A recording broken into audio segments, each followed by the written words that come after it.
children. I'm Srimati Anupama Rao from Mangalavidya Mandira. Children, let us learn grammar today. Prepositions.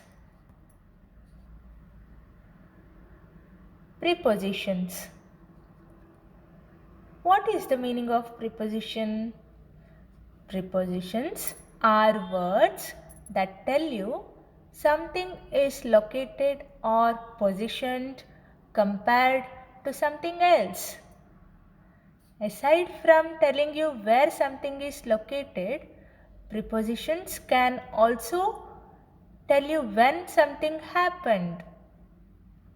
We use prepositions all the time when we are describing places, people and things.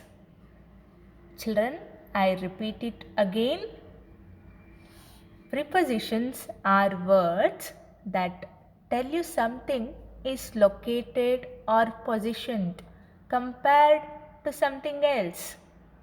Aside from telling you where something is located, prepositions can also tell you when something happened. We use prepositions all the time when we are describing places, people and things.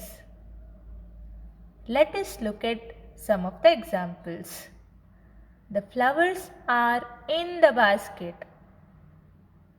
The child is sitting under the tree.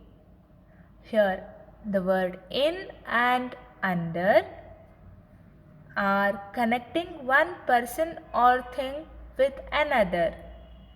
These are called prepositions.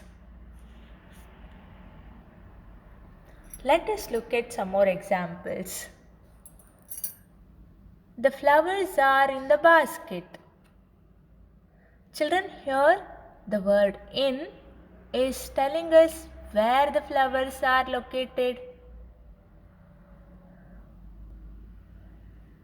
The word in is preposition. Second one, the child is sitting under the tree.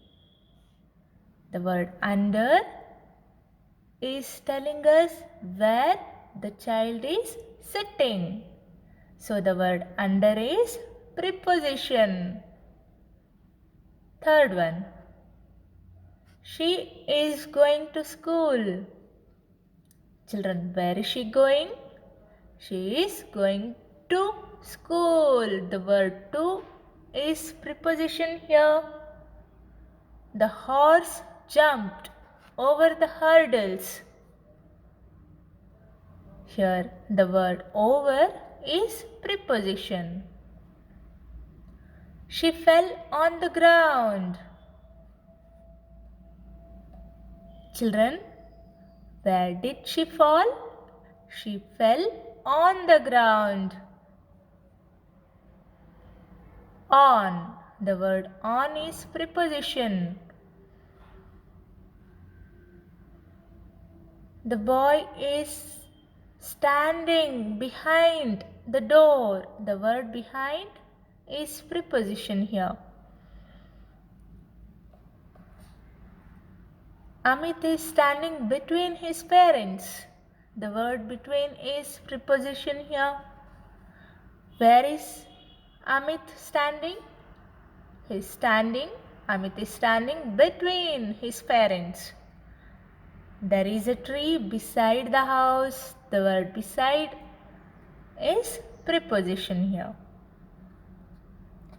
Children, in, under, to, over, on, behind, between, beside are prepositions.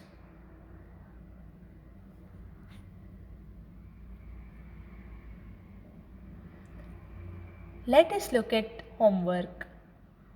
Children, underline the prepositions.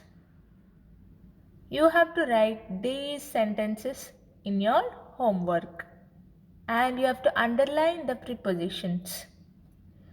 First one, the gift is in the box. Second one, the boy is behind the tree. Third one, The cat is under the chair. Fourth one. The mirror is on the wall. The sun is behind the clouds. Children, you have to write these sentences in your homework book and you have to underline the prepositions in these sentences. Children, learn these prepositions thoroughly. Thank you.